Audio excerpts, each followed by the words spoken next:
മോഹൻലാൽ, ഭാവന, മധു തുടങ്ങിയ വൻ താരനിര ഒന്നിച്ച ജോഷിയുടെ സംവിധാനത്തിൽ പിറന്ന ഹിറ്റ് ചിത്രമാണ് നരൻ. മോഹൻലാൽ മുള്ളൻകൊല്ലി വേലായുധൻ എന്ന കഥാപാത്രമായി എത്തിയ ചിത്രത്തിൽ രചന നിർവഹിച്ചത് രഞ്ജൻ പ്രമോദ് ആയിരുന്നു. ആശീർവാദ് സിനിമാസിന്റെ ബാനറിൽ ആന്റണി പെരുമ്പാവൂരായിരുന്നു നരൻ നിർമ്മിച്ചത്.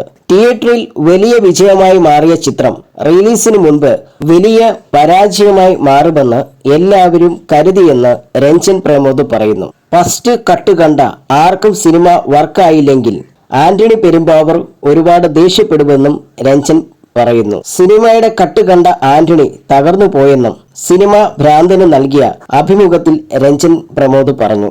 പ്രൊഡക്ഷൻ നടക്കുന്ന സമയത്തും അതൊരു വലിയ ഹിറ്റ് ചിത്രമാകുമെന്ന് ആരും കരുതിയില്ല. റിലീസ് ചെയ്യുന്നതിന്റെ തലേ ദിവസം വരെ അതൊരു അടാറ് ഫ്ലോപ്പ് ആകാനുള്ള ചിത്രമായിരുന്നു.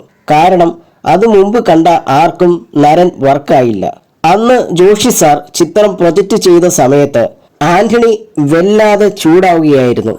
കുറച്ച് ലാഗുള്ള കട്ടാണ് ജോഷി സാർ കാണിച്ചു തന്നത്. ഡബ്ബിംഗ് കഴിഞ്ഞിട്ടുള്ള വേർഷൻ ആയിരുന്നു അത്. ഫൈനൽ കട്ട് ആയിരുന്നില്ല. എന്നാൽ പോലും അതിലൊരു പ്രതീക്ഷ ഉണ്ടായിരുന്നില്ല ആന്റണിക്ക്. നരൻ കണ്ടപ്പോൾ പുള്ളി ആകെ തകർന്നുപോയി. കാരണം അതുവരെ ഉണ്ടായിരുന്ന മാസ് സിനിമകളിൽ കണ്ടതൊന്നും അതിനകത്ത് ഇല്ലായിരുന്നു. രഞ്ജൻ പ്രമോദ് പറയുന്നു. എന്നാൽ സിനിമ ഇറങ്ങിയപ്പോൾ സിനിമ ഹിറ്റാകുകയും അതിലെ പാട്ടുകളെല്ലാം ശ്രദ്ധിക്കപ്പെടുകയും ചെയ്തു.